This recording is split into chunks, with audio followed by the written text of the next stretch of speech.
The lights may be on, but residents of Broken Hill still feel in the dark. They've spent 2 weeks questioning why their city has been left without reliable power. If we had a pretty emotive picture of a flood or a fire, people would care more. Contractor Russell Miller is an underground truck driver at one of the local mines. It's been a fortnight since the outage halted operations, and he was stood down without pay.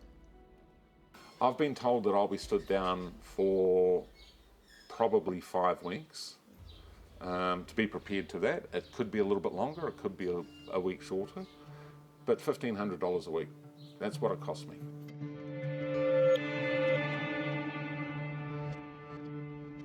The mines are the main employer here, with 600 people out of work until the region is reconnected to the grid.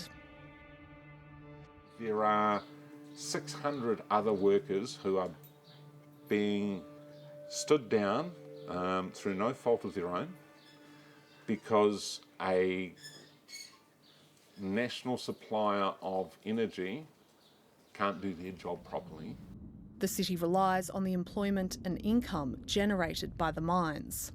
Look, the mines are a big part of Broken Hill economy, so they could be losing as much as $1.5 million per day, or $1.5 million per day that's not going into the Broken Hill economy.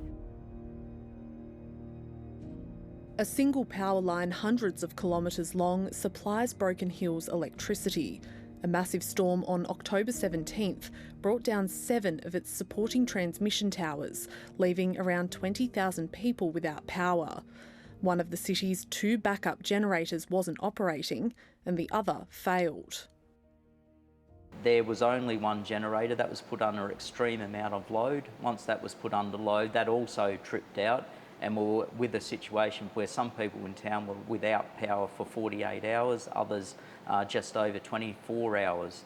So it was really lack of maintenance on generators that are worth probably $50 million each.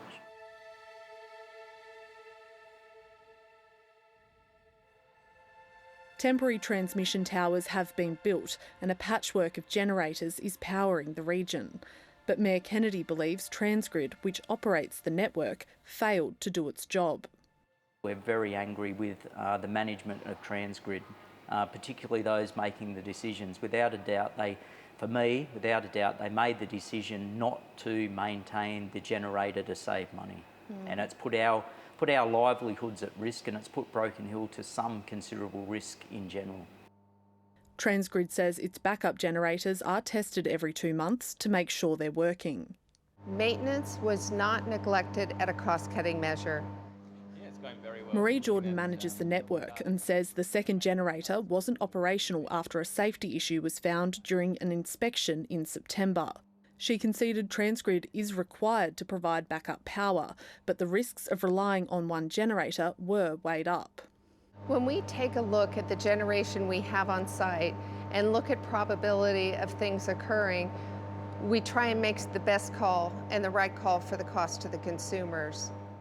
There are calls from the community for compensation from Transgrid. Right now, we're focused on emergency operations and repair. We want to get the secure solution in to support the generators. After that time, we will begin the process working with the government, with Essential Energy, and we will determine what we will be doing on compensation for those losses.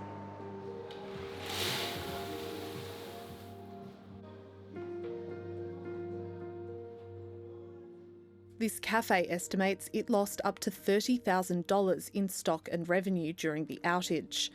State and federal regulators are now investigating whether Transgrid breached its obligations or licence requirements. There are many questions that we want to get to the bottom of to understand more clearly the facts that led to the power outage. Jonathan Koppel works for the New South Wales regulator and has been meeting with key parties. We didn't receive any notification to say that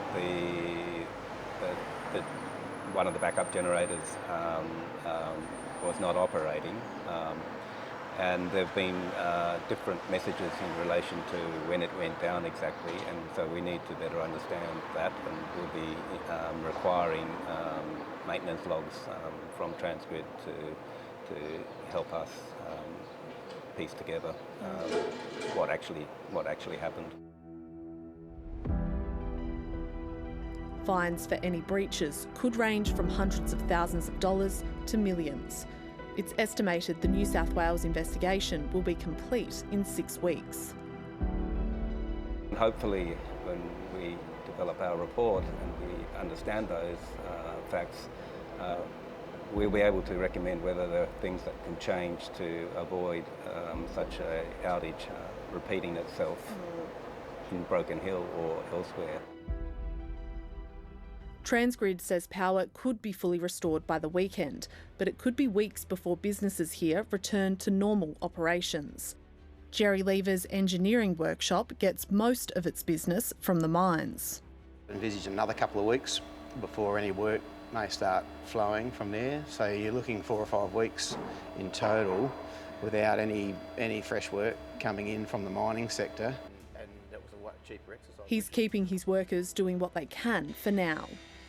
It's pretty serious. Yeah, there's there's hundreds of thousands of dollars really go up in smoke in wages without a return, and loss of income, loss of return. The bills still roll on, so it's a challenge, but we'll push through it. We're trying to make the most of it, cleaning up and moving machines and servicing equipment and that sort of thing.